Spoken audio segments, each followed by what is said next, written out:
ये है Toyota Corolla. सिर्फ एक कार नहीं, एक लेजेंडरी आइकॉन। हर 40 सेकंड्स में दुनिया में कहीं ना कहीं एक कोरोला बिकती है। कोरोला दुनिया की बेस्ट सेलिंग कार है with more than 50 million unit sold world wide. And Toyota सिर्फ कोरोला तक महदूद नहीं है। टोयोटा इज एन एम्पायर जो हर साल करोड़ों गाड़ियां बेचता है एंड ऑटोमोबाइल इंडस्ट्री का फ्यूचर डिफाइन करता है। इसकी हाइब्रिड टेक्नोलॉजी ने दुनिया बदल दी। इसका manufacturing system, the Toyota production system, ने हर कंपनी को नए तरीके सिखाए और इसके लेजेंडरी मॉडल्स दुनिया की हर सड़क पे नजर आते हैं। बट ये $250 billion company, the 43rd most valuable company in the world, बनी कैसे?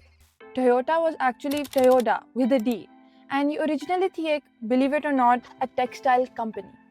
साकेजी टोयोटा एक इंडस्ट्रियलिस्ट एंड इन्वेंटर थे of automatic looms, very famous in Japan उस टाइम पे। उनके बेटे Kiichiro Toyota, I am sorry if I am not pronouncing it right, 1920s में Europe and America गए और वहाँ पे Ford and general Motors automotive industry पे तबाही मचा रहे थे। वो पूरी ग्लोबल कार मार्केट को डोमिनेट कर रहे थे एंड जापान उस वक्त सिर्फ गाड़ियाँ इंपोर्ट करता था। तो उनको देख के किचिरो वाज लाइक, व्हाट इफ हम भी अपनी गाड़ियाँ बनाना शुरू करते हैं? And then he made Toyota actually with a D, he drop the D letter.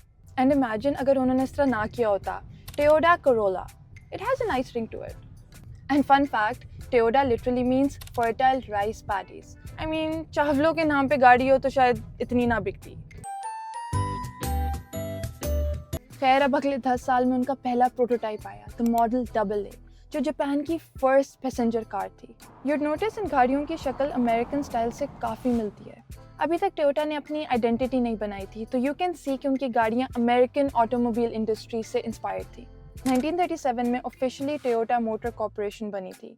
World war 2 में they shifted to military vehicles and war के बाद जापान की economy was in collapse. Toyota के पास बिल्कुल पैसे खत्म हुए थे and it was on the verge of bankruptcy. बहुत बैड टाइम था ये। Even the founder had to step down in 1950 because of financial difficulties. अब कोल्ड वॉर में जापान और अमेरिका की काफ़ी अलायंस थी और अमेरिका के पॉलिटिकल इंटरेस्ट में था कि वो जापान की इकोनॉमी को दोबारा से बेहतर करे और उसको रीमिलिटराइज करे। तो टोयोटा ने अमेरिकन ऑटोमेकर्स के साथ मिलकर बनाया the Toyota way, which is a management philosophy and the Toyota production system, a lean manufacturing system जो आज भी दुनिया भर की कंपनीज अपनी मैन्युफैक्चरिंग फैसिलिटीज में अप्लाई करती हैं। तो in the Toyota production system there are mainly two ideologies, just in time and Kaizen. Just in time means कि जब चीज़ की ज़रूरत हो सिर्फ तभी चीज़ बने, मतलब कि जब ऑर्डर आएगा तभी वो प्रोडक्ट बनेगा। इससे वेस्ट एंड टाइम बहुत रिड्यूस होगा। And I think it's just in time for you to subscribe to my channel. And second, Kaizen, which is a Japanese word for continuous improvement. मतलब every single step of the manufacturing system उसको continuously हम improve करते रहते हैं। And ये दोनों ideologies बनी the foundation of the Toyota production system, जो आजकल सारी automotive नहीं, सारी मैन्युफैक्चरिंग फैसिलिटीज़ में अप्लाई होता है। अब टोयोटा की सबसे पहली फुल फ्लेज पैसेंजर कार थी टोयोटा क्राउन इन 1952। इससे पहले टोयोटा अपनी बॉडी मैन्युफैक्चरिंग आउटसोर्स करता था to other companies. So this was the first project जिसमें टोयोटा ने एक्चुअली एक्सपेरिमेंट किया कि वो ऑटो बॉडीज बना सकते हैं या नहीं। और ये गाड़ी बनी थी जापान की अनपेव्ड मडी रोड्स के लिए and it was actually really good. And इस टाइम टोयोटा जापान से बाहर जा रहा था तो वो टोयोटा क्राउन लेके पहुंच गया अमेरिका। लेकिन अमेरिका में the word Toyota was not very popular because Toyota starts with a toy and toys break. And crown भी काफ़ी अनपॉपुलर थी बिकॉज एवरीबडी सेड कि it was very overpriced and very underpowered, क्योंकि ये गाड़ी बनी थी जापान की मडी रोड्स के लिए, अमेरिका की हाई स्पीड परफॉर्मेंस रोड्स के लिए नहीं। शुरू के सालों में टोयोटा ने काफ़ी स्ट्रगल किया but then everything changed in 1966। Japan में इकोनॉमी काफ़ी तेज़ी से बढ़ रही थी एंड मिडिल क्लास की पॉपुलेशन भी इंक्रीज हो रही थी। तो टोयोटा ने इसका फ़ायदा उठाया और उन्होंने इंट्रोड्यूस की टोयोटा कोरोला, यू ब्यूटी। ये गाड़ी थी affordable, reliable, cost efficient, the perfect family car. And इस वजह से कोरोला बनी दुनिया की मोस्ट सोल्ड कार।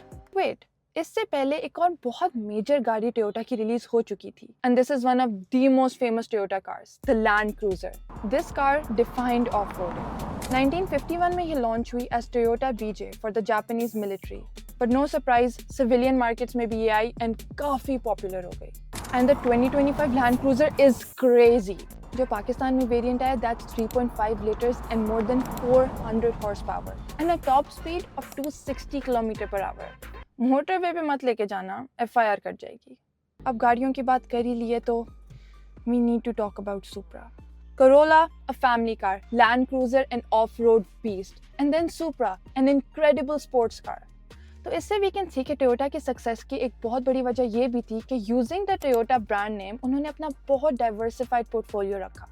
आप कहीं भी टोयोटा का लोगो देख रहे हो तो आपको पता है गाड़ी कमाल की ही होगी। 1978 में रिलीज हुई Toyota Celica supra which became Supra in 1986. The legendary 2JZ engine which came with Supra's 4th generation. यह गाड़ी टोयोटा को परफॉर्मेंस स्पोर्ट्स कार्स की कैटेगरी में ले गई एंड इसका 3L inline 6 twin turbo 2JZ GTA engine अभी भी इंथुजियास्ट का फेवरेट है। एंड डू यू नो कि सिर्फ बेसिक ट्यूनिंग से ये more than 800 horse power achieve कर सकती है। And Toyota kept getting better. In 1997, 60 years after 1937 जिसमें टोयोटा बनी थी, 60 years after ruling the automotive industry, उन्होंने दुनिया की सबसे पहली मैस प्रोड्यूस हाइब्रिड गाड़ी रिलीज की। And you know it, Toyota Prius. Hybrid means कि गाड़ी को पावर करने के लिए दोनों पेट्रोल एंड इलेक्ट्रिक मोटर इस्तेमाल होती है।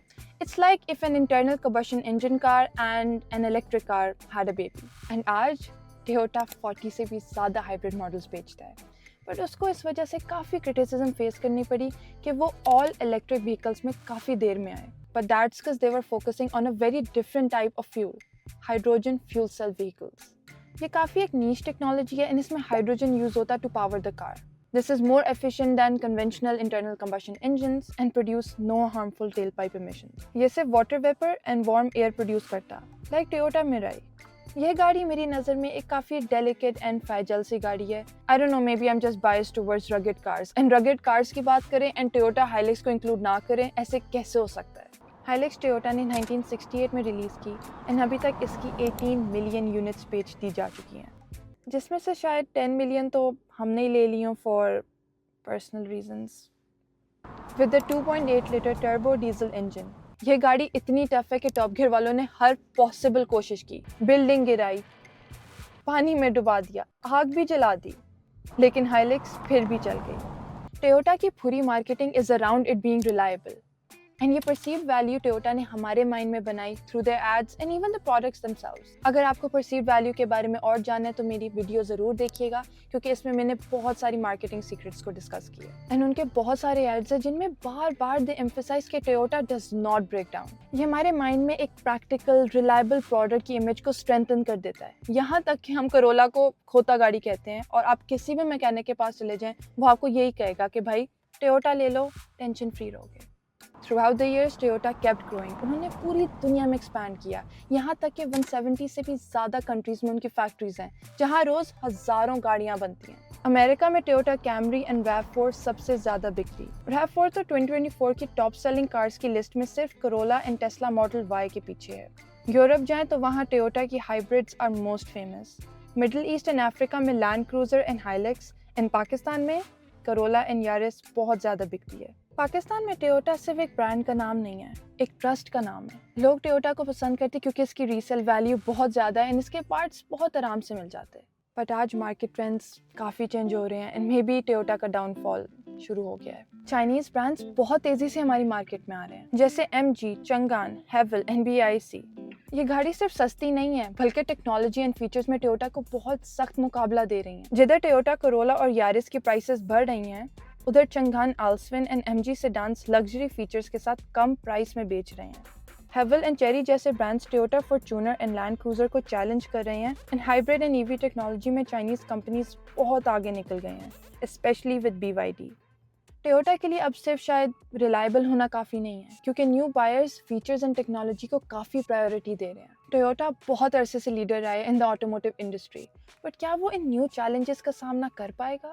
इन my opinion Toyota needs to change its face. उनकी बहुत अरसे से एक ही आइडियोलॉजी चल रही है and it's been working really good in fact, लेकिन times are changing and I think China हर इंडस्ट्री की तरह ऑटोमोटिव इंडस्ट्री में काफ़ी तेज़ी से बढ़ रहा है। What do you think? Let me know in the comments below. Until next time, take care and keep driving.